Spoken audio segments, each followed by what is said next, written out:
Intermediate second year బయాలజీలో మొక్కలలో శ్వాసక్రియ lesson నుంచి ఏటీపీ అడినోసిన్ ట్రైఫాస్ఫేట్, దీని కణశక్తి నగదు అంటారు. జల విశ్లేషణ చెందినప్పుడు ఒక ఏటీపీ నుంచి 7.6 కిలో క్యాలరీస్ శక్తి విడుదలవుతుంది. సెకండ్, కణ శ్వాసక్రియ. కణంలో ఆహార పదార్థాలు విచ్ఛిన్నం చెంది ఏటీపీ రూపంలో శక్తి విడుదలయ్యే చర్య. వాయుసహిత శ్వాసక్రియ, ఆక్సిజన్ సమక్షంలో జరిగే శ్వాసక్రియ. వాయురహిత శ్వాసక్రియ, ఆక్సిజన్ లేని పరిస్థితుల్లో అనగా ఆక్సిజన్ లేకుండా జరిగేది శ్వాసక్రియ. క్వినోన్ అంటే ఏంటి? వాయురహిత స్థితుల్లో చక్కెరలు సూక్ష్మజీవుల వల్ల కానీ సూక్ష్మజీవుల నుంచి వేరు చేసిన ఎంజైముల వల్ల కానీ ఇథైల్ ఆల్కహాల్గా మార్పు చెందే ప్రక్రియ. కినోన ప్రక్రియను కనుగొంది ఎవరు?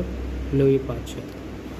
నెక్స్ట్, గ్లైకోలిసిస్ అంటే ఎక్కడ జరుగుతుంది? కణద్రవ్యంలో గ్లూకోజ్ విచ్ఛిన్నం చెంది 2 పైరువిక్ ఆమ్ల అణువులుగా ఏర్పడే ప్రక్రియనే గ్లైకోలిసిస్ అంటారు.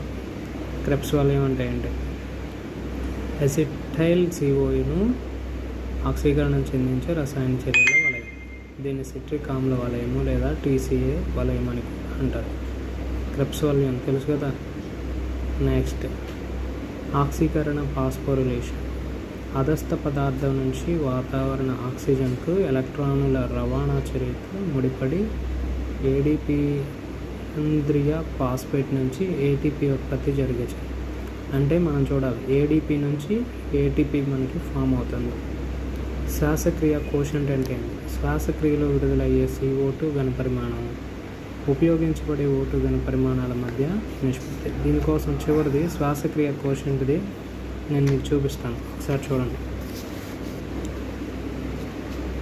శ్వాసక్రియ కోషంట్ కార్బోహైడ్రేట్స్లో ఎలా ఉంటుంది? సంపూర్ణ ఆక్సీకరణ చెందినప్పుడు RQ విలువ 1.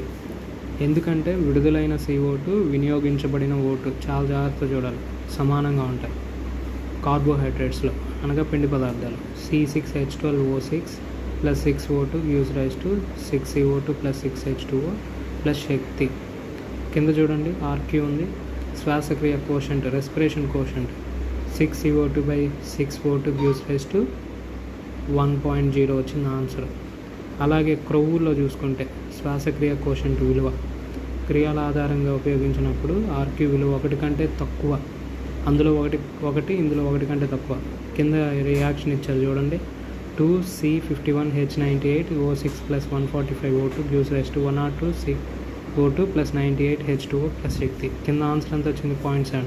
మరి ప్రోటీన్లలో అయితే RQ విలువ 0.9.